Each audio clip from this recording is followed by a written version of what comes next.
March 1st marks the beginning of Women's History Month, and today also calls us back to one of colonial America's most infamous campaigns of gendered persecution, the Salem witch trials. And this history is not so distant to me, as I am a descendant of a survivor of those trials, Sarah Hood Bassett.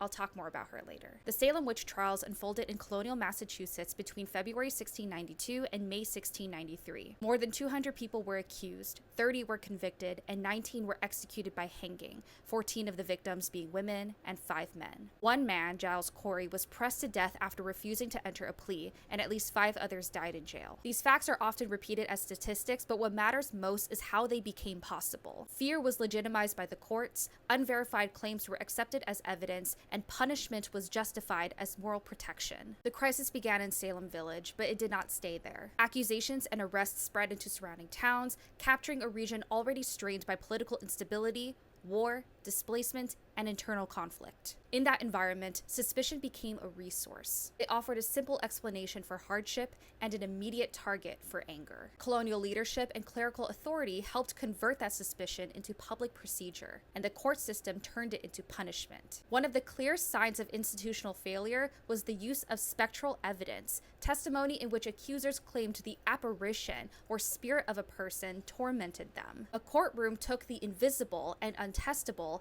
and treated it as proof. Due process collapsed not only because the evidence was unreliable, but because the social atmosphere rewarded accusation more than it protected truth. When standards of evidence are lowered to accommodate public panic, the outcome is no longer determined by facts, but by fear, and convictions become predictable rather than just. The gendered pattern of the trials was not incidental. Most of the accused and executed were women. In Puritan colonial culture, women were regularly cast as morally weaker, more vulnerable to temptation, more likely to invite spiritual disorder. The witch accusation did not require an actual act. It required a story that fit the community's anxieties, and women were made to carry those anxieties in their bodies. Witch hunts function as discipline. They police the boundaries of acceptable womanhood. They target women who are poor, outspoken, isolated, elderly, unmarried, childless, sexually nonconforming, or simply socially inconvenient. My 10th grade grandmother, Sarah Hood Bassett, was arrested in 1692 and was pregnant during her imprisonment. She was jailed for several months along with her toddler, my 9th grade grandmother, Ruth Bassett. And in those jail cells, sickness and death were common. Her alleged crime was tied to an ointment. Testimony claimed that an ointment from her home in Lynn had been used on one of the afflicted girls, and the greenish color and unpleasant smell were described as suspicious. In the logic of the court, ordinary domestic or medicinal items could become proof of witchcraft. They also discovered poppets, books of palmistry, and other ointments in her home and other accused homes. Knowledge of herbs, healing practices, apothecary,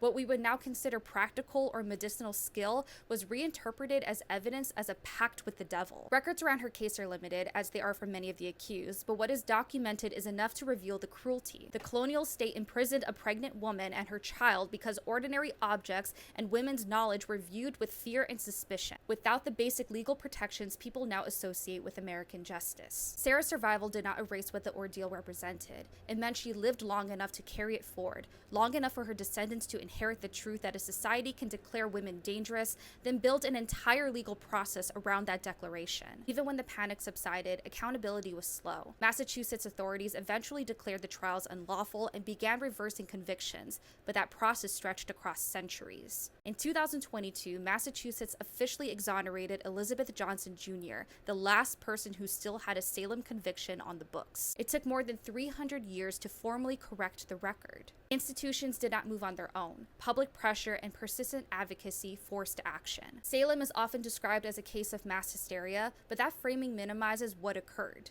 The trials were a political and social event in which fear was formalized through the courts. Community tensions were redirected into punishment, and patriarchy was enforced with religious and legal authority. That is why Salem belongs in Women's History Month, not as a spooky story or pop culture reference, but as history that shows how quickly a society can decide that women are the problem and build institutions to make that decision final. This pattern continues whenever women are blamed for violence committed against them, when survival strategies are treated as criminal, or when testimony is ignored unless it reinforces existing power. States often frame surveillance, coercion, and incarceration as protection. Across the world, women are prosecuted for for defending themselves, punished for reporting abuse, targeted for organizing, and constrained by legal, religious, and economic systems that limit their autonomy. In some regions, accusations of witchcraft still lead to exile or murder. The terminology shifts, but the structure of control remains. Honoring Sarah Hood Bassett and the other victims and survivors of the Salem witch trials means refusing the normalization of cruelty. It means recognizing the pattern.